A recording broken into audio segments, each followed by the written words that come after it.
जय हिंद दोस्तों, रक्षित खन्ना के चैनल में आपका स्वागत है। दोस्तों कैसे हैं आप? उम्मीद करता हूं कि आप अच्छे होंगे। दोस्तों आज के इस वीडियो में मैं आपको दो महत्वपूर्ण जानकारियां दूंगा। जैसा कि दोस्तों आप पीछे बोर्ड पर देख रहे हैं, कौन सी दो जानकारियां मैं आपको देने वाला हूं। सबसे पहले मैं आपको इसकी जानकारी दे देता हूं। सबसे पहली जानकारी मैं आपको दूंगा, इलाहाबाद हाई कोर्ट ने पुरानी पेंशन पर 25 फरवरी तक मांगा जवाब सरकार से। जी हां दोस्तों, इलाहाबाद हाई कोर्ट में एक केस चल रहा है और यह केस संबंधित है ओल्ड पेंशन स्कीम से, ताकि कर्मचारियों को ओल्ड पेंशन स्कीम का फायदा दिया जा सके। अब दोस्तों इसी पर सरकार से कुछ सवाल पूछे हैं हाई कोर्ट ने। सबसे पहला सवाल पूछा है कि सरकार विधायकों को, नेताओं को पुरानी पेंशन दे सकती है, लेकिन कर्मचारियों को, पेंशनर्स को पुरानी पेंशन क्यों नहीं दी जा रही? कर्मचारियों के लिए या फिर पेंशनर्स के लिए ओल्ड पेंशन स्कीम नहीं है, उनको एनपीएस यूपीएस दिया जा रहा है, लेकिन जो नेता हैं, विधायक हैं, उनको ओल्ड पेंशन स्कीम के तहत भरपूर पेंशन दी जा रही है। सबसे पहला सवाल। फिर एक और सवाल पूछा है कि जो कर्मचारियों से अंशदान लिया जाता है, वो पैसा, वो अंशदान सरकार शेयर मार्केट में क्यों लगाती है? ऐसा क्यों? तो दोस्तों ये सारे सवालों के जवाब सरकार को देने हैं 25 फरवरी तक। तो दोस्तों इसी पर कुछ जानकारी है जो मैं आपको आगे दूंगा। फिर एक और मैं आपको जानकारी दूंगा, 8th पे कमीशन सैलरी ऑब्लिक पेंशन बढ़ोतरी चार्ट 2026 में लेवल 1 से लेके 18 तक किसकी कितनी बढ़ेगी सैलरी पेंशन, ये रहा पूरा कैलकुलेशन एमएसपी सहित। जी हां दोस्तों एक चार्ट मेरे पास आया है। ये चार्ट मैं आपको समझाऊंगा कि 1/1 2026 से आपकी कितनी पेंशन होगी, आपकी कितनी सैलरी होगी। साथ ही साथ मिलिट्री सर्विस पे भी इसमें इंक्लूड है 8 सीपीसी की। 8 सीपीसी का एक बेहतरीन चार्ट मैं आपको समझाऊंगा, पूरा चार्ट मैं आपको समझाऊंगा, सिपाही से लेके ऑनरी कैप्टन तक, लेवल 1 से लेके लेवल 18 तक। लेकिन दोस्तों मैंने इसमें जो रैंक लिए हैं वो लिए हैं लेवल 3 से लेके लेवल 10B तक, सिपाही से लेके ऑनरी कैप्टन तक। तो दोस्तों एक पूरा चार्ट मैं आगे समझाऊंगा जिसमें मिलिट्री सर्विस पे भी ऐड है। तो दोस्तों बस यही दो जानकारी हैं जो मैं आपको देने वाला हूं, इसलिए इस वीडियो में आप शुरू से लेकर आखिरी तक बने रहेगा। जानकारियों में आगे बढ़ने से पहले एक छोटी सी अपील मैं आपसे करूंगा, और अपील है चैनल सब्सक्राइब की।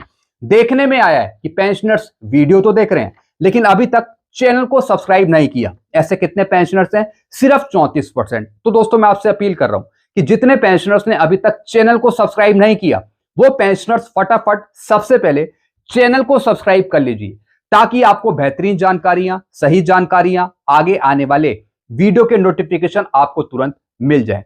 चैनल सब्सक्राइब करने के या फिर वीडियो देखने के आपको एक भी पैसे नहीं देने, सब कुछ आपके लिए फ्री में है। तो फटाफट सबसे पहले आप क्या करेंगे? चैनल को सब्सक्राइब। चैनल का नाम है रक्षित खन्ना। चलते हैं दोस्तों, जानकारियों में आगे बढ़ते हैं। सबसे पहली जानकारी है, इलाहाबाद हाई कोर्ट ने पुरानी पेंशन पर 25 फरवरी तक मांगा जवाब सरकार से। जब सरकार विधायकों, नेताओं को पुरानी पेंशन दे सकती है, तो फिर कर्मचारियों को, पेंशनर्स को पुरानी पेंशन क्यों नहीं मिल सकती? इलाहाबाद हाई कोर्ट ने मांगा जवाब 25 फरवरी तक। जी हां दोस्तों, अब दोस्तों यहां पर हाई कोर्ट ने सरकार को फटकार लगाई है। जी हां दोस्तों, जो कर्मचारी हैं वो डिमांड कर रहे हैं ओल्ड पेंशन स्कीम की, लेकिन सरकार ने संसद में मना कर दिया कि ओल्ड पेंशन स्कीम नहीं दी जा सकती। सरकार कहती है कि हम एनपीएस में सुधार कर देंगे, हम यूपीएस में सुधार कर देंगे, लेकिन कर्मचारियों को ओल्ड पेंशन स्कीम का फायदा नहीं देंगे। तो दोस्तों इसी पर हाई कोर्ट ने, इलाहाबाद हाई कोर्ट ने कुछ सवाल पूछे हैं सरकार से, जैसे कि नई पेंशन स्कीम अच्छी, तो इसे सांसदों, विधायकों पर क्यों नहीं लागू करते? जी हां दोस्तों, अगर सरकार एनपीएस में सुधार कर रही है, अगर सरकार एनपीएस को, यूपीएस को नहीं हटाना चाहती, अगर सरकार कहती है कि एनपीएस स्कीम बहुत अच्छी है, तो यह स्कीम नेताओं को, विधायकों को क्यों नहीं दी जाती? जो नेता हैं, विधायक हैं, वो ओल्ड पेंशन स्कीम का फायदा ले रहे हैं, भर भर कर पेंशन ले रहे हैं, भर भर कर सैलरी ले रहे हैं। तो दोस्तों जब एनपीएस और यूपीएस नेताओं के लिए नहीं है, विधायकों के लिए नहीं है, तो फिर एनपीएस यूपीएस कर्मचारियों के लिए क्यों है? सबसे पहला सवाल। फिर दूसरा सवाल पूछा, बिना कर्मचारियों की सहमति के उनका अंशदान शेयर मार्केट में क्यों लगाया? जी हां दोस्तों, कर्मचारियों से अंशदान लिया जाता है, कंट्रीब्यूशन लिया जाता है। अब दोस्तों वो पैसा सरकार कहीं ना कहीं शेयर मार्केट में लगाती है, मार्केट में लगाती है। ऐसा क्यों?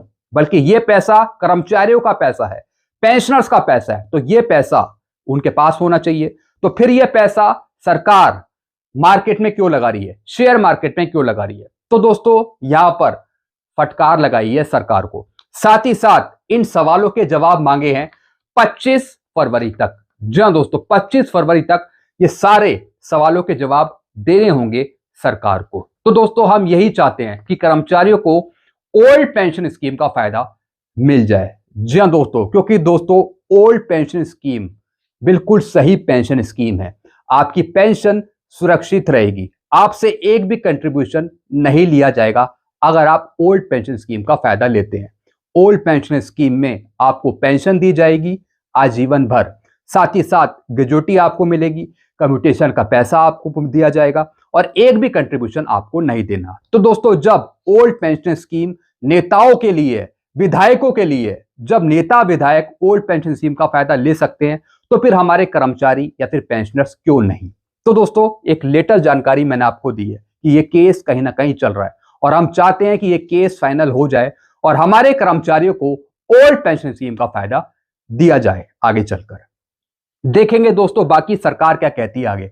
अभी दोस्तों ये सुनवाई आगे चली रही है, कंटिन्यू है, देखते हैं क्या होता है 2026 में। चलते हैं दोस्तों अगली जानकारी की तरफ। अगली जानकारी है 8th पे कमीशन सैलरी पेंशन बढ़ोतरी 2026 में लेवल 1 से लेके 18 तक किसकी कितनी बढ़ेगी सैलरी। ये रहा पूरा कैलकुलेशन, एमएसपी भी बढ़ेगी। जी हां दोस्तों, अब दोस्तों एक चार्ट मैं आपको दिखाने वाला हूं। जी हां दोस्तों, सबसे पहले दोस्तों मैं बात करूंगा लेवल 3 की, एक सिपाही की जो अभी पेंशन ले रहे हैं ओआरओपी 3 की, कितनी? 20,463। दोस्तों 8 सीपीसी में आपकी मिलिट्री सर्विस पे भी बढ़ेगी। मैंने इसमें फिटनेस फैक्टर लिया है 1.92। जी हां दोस्तों, 1.92 फिटनेस फैक्टर यहां पे एज्यूम करा गया है। अब दोस्तों यहां पे देखिए एक सिपाही की पेंशन है 20,463, 8 सीपीसी में पेंशन हो जाएगी 39,289। जी हां दोस्तों, इसी के आसपास आपकी पेंशन होगी। मिलिट्री सर्विस पे दोस्तों, मिलिट्री सर्विस पे इसमें ऐड होगी 5,000 रुपए। जी हां दोस्तों, अभी कितनी आपकी 5,200 है। अगर आप उसे मल्टीप्लाई करेंगे 1.92 से तो दोस्तों ये आएगा 9,984, यानी अप्रॉक्स इसमें ली गई है 10,000 रुपए मिलिट्री सर्विस पे। तो 10,000 का आधा आपकी पेंशन में जुड़ेगी। कितनी जुड़ेगी? 5,000 रुपए 8 सीपीसी में, 8 सीपीसी की बात कर रहा हूं। तो दोस्तों आपकी पेंशन हो जाएगी 39,289 एक सिपाही की, लेवल 3 की। फिर दोस्तों अगर मैं बात करूं लेवल 4 की, यानी एक नायक की, नायक की पेंशन है 22,000 से 23,000 के आसपास, 23,569। इनकी पेंशन हो जाएगी 8 सीपीसी में 45,252। और दोस्तों इसमें भी मिलिट्री सर्विस पे ऐड है 10,000 का आधा, 5,000 रुपए। जी हां दोस्तों। फिर दोस्तों अगर मैं बात करूं यहां पे लेवल 5 की, एक हवलदार की, इनकी पेंशन है 24,763 अभी, जो अभी ये ले रहे हैं। इनकी 8 सीपीसी में पेंशन हो जाएगी 47,545 और इसमें डीएडीआर अलग काउंट होगा। इसमें भी मिलिट्री सर्विस पे ऐड है 10,000 का आधा, यानी 5,000।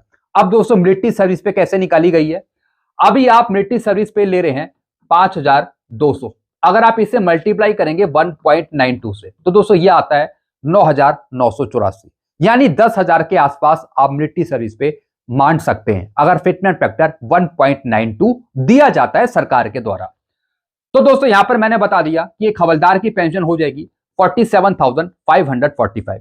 अब दोस्तों अगर मैं बात करूं लेवल 6 की, यानी ऑनरी नायब सूबेदार की, जिनकी अभी पेंशन है यहां पे 25,738। जी हां दोस्तों, ऑनरी नायब सूबेदार का पे लेवल है 6 और नायब सूबेदार का भी पे लेवल है 6, दोनों का लेवल सेम है लेकिन पेंशन अलग अलग है। यहां पे ऑनरी नायब सूबेदार की पेंशन है 25,738, इनकी पेंशन हो जाएगी 8 सीपीसी में 49,417। और दोस्तों इसमें भी मिलिट्री सर्विस पे ऐड है 10,000 का आधा, 5,000 रुपए, यानी जब मिनिमम मैक्सिमम निकाला जाएगा। फिर दोस्तों अगर मैं बात करूं लेवल 6 की, नायब सूबेदार की पेंशन है 51,825। इनकी पेंशन हो जाएगी 8 सीपीसी में 51,504 प्लस डीआर इसमें अलग ऐड होगा। फिर दोस्तों अगर मैं बात करूं यहां पे लेवल 7 की यानी सूबेदार की, इनकी पेंशन है 31,500। इनकी पेंशन हो जाएगी 8 सीपीसी में 60,480। और दोस्तों इसमें भी इनकी मिलिट्री सर्विस पे ऐड होगी 10,000 का आधा यानी 5,000 रुपए। और दोस्तों ये बेसिक पे में ऐड होगी, बेसिक पे में, और उसकी आधी आपकी पेंशन बनती है। फिर दोस्तों अगर मैं बात करूं यहां पे लेवल 8 की यानी सूबेदार मेजर की, इनकी पेंशन है अभी 34,425। इनकी पेंशन हो जाएगी 8 सीपीसी में 66,096 हो जाएगी। इसमें भी मिलिट्री सर्विस पे ऐड है 10,000 रुपए का आधा यानी 5,000 रुपए। 8 सीपीसी में आपकी मिलिट्री सर्विस पे 10,000 के आसपास यहां पे दिखाई गई है अगर 1.92 फिटमेंट फैक्टर दिया जाता है, और 10,000 का आधा 5,000 आपकी पेंशन में ऐड होगी 8 सीपीसी में। जिस तरीके से 7 सीपीसी में 5,200 की आधी 2,600 रुपए आपकी पेंशन में ऐड थी। अब दोस्तों मिलिट्री सर्विस पे भी यहाँ पे कई तरीके से ऐड होती है। जो लास्ट पे डॉन का 50% पेंशन ले रहे हैं उसमें भी मिलिट्री सर्विस पे ऐड होती है। जो ओआरओपी वाले पेंशनर्स हैं, जो उनकी पेंशन ली गई है वो ली गई है मिनिमम, मैक्सिमम और एवरेज। तो दोस्तों मिनिमम मैक्सिमम में जो बेसिक पे ली गई है उसमें भी मिलिट्री सर्विस पे आपकी ऐड होती है। तो दोस्तों ये कुछ जानकारी है जो मैंने आपका शेयर करी। तो दोस्तों यहाँ पे सूबेदार मेजर की पेंशन होगी 66,096। अब दोस्तों अगर मैं बात करूं लेवल 9 और लेवल 10 की यानी ऑनरी लेफ्टिनेंट की, जो पेंशन ले रहे हैं अभी 42,625। अब दोस्तों इनकी मिलिट्री सर्विस पे कितनी होगी? इनकी अभी मिलिट्री सर्विस पे है 15,500। अगर आप इसे मल्टीप्लाई करेंगे 1.92 फिटमेंट फैक्टर के साथ, तो दोस्तों इनकी मिलिट्री सर्विस पे आएगी 29,760। और अप्रॉक्स अगर हम देखें, लाइकली देखें, तो इनकी मिलिट्री सर्विस बन रही है 30,000 रुपए, 30,000 8 सीपीसी में। तो 30,000 का आधा कितनी जुड़ेगी पेंशन में? 15,000 रुपए। तो दोस्तों इनकी पेंशन हो जाएगी ऑनरी लेफ्टिनेंट की 81,840। ये मैं बेसिक पेंशन की बात कर रहा हूं, डीआर इसमें अलग काउंट होगा। फिर दोस्तों अगर मैं बात करूं लेवल 10 बी की यानी ऑनरी कैप्टन की, इनकी बेसिक है अभी जो अभी ये ले रहे हैं 46,300। इनकी भी मिलिट्री सर्विस पे ऐड है 15,500 जो अभी ये ले रहे हैं। अब दोस्तों यहां पे देखिए इनकी 8 सीपीसी में पेंशन होगी 88,896। 15,500 का अगर आप 1.92 मल्टीप्लाई करेंगे तो दोस्तों इनकी मिलिट्री सर्विस से बनेगी 30,000 के आसपास। और 30,000 का आधा 15,000 ये पेंशन पे लेंगे, वो भी 8 सीपीसी में। तो दोस्तों इनकी पेंशन भी ज्यादा बन जाएगी 88,896। तो दोस्तों आपने यहां पे देखा, जो भी मैंने यहां पे आपको पेंशन बताई लेवल 3 से लेके लेवल 10 बी तक, सिपाही से लेके ऑनरी कैप्टन तक, पेंशन के साथ इसमें मिलिट्री सर्विस से भी ऐड है। मिलिट्री सर्विस पे भी आपकी मल्टीप्लाई होगी फिटमेंट फैक्टर के साथ। बेसिक पेंशन का तो मल्टीप्लीकेशन किया जाएगा फिटमेंट फैक्टर से, लेकिन साथ ही साथ मिलिट्री सर्विस पे का भी मल्टीप्लाई किया जाएगा फिटमेंट फैक्टर के साथ, और मिलिट्री सर्विस पे भी आपकी बढ़ जाएगी। तो दोस्तों अगर ज्यादा फिटमेंट फैक्टर दिया जाता है तो ज्यादा आपकी पेंशन बढ़ेगी और मिलिट्री सर्विस भी फिर ज्यादा काउंट होगी। लेकिन मैंने इसमें 1.92 फिटमेंट फैक्टर लिया है, इस टेबल में 1.92 ही दिया गया है खाली समझाने के लिए। तो दोस्तों ये मैंने आपको कुछ जानकारी दी, बाकी और कुछ पूछना है तो आप नीचे कमेंट कर सकते हैं। ऐसी जानकारियां आपको मिलती रहेगी, सही जानकारी है, एक्यूरेट जानकारी है। ऐसी जानकारियां पाने के लिए चैनल से जुड़ सकते हैं, चैनल को सब्सक्राइब कर सकते हैं। चैनल का नाम है Rakshit Khanna. Thank you so much.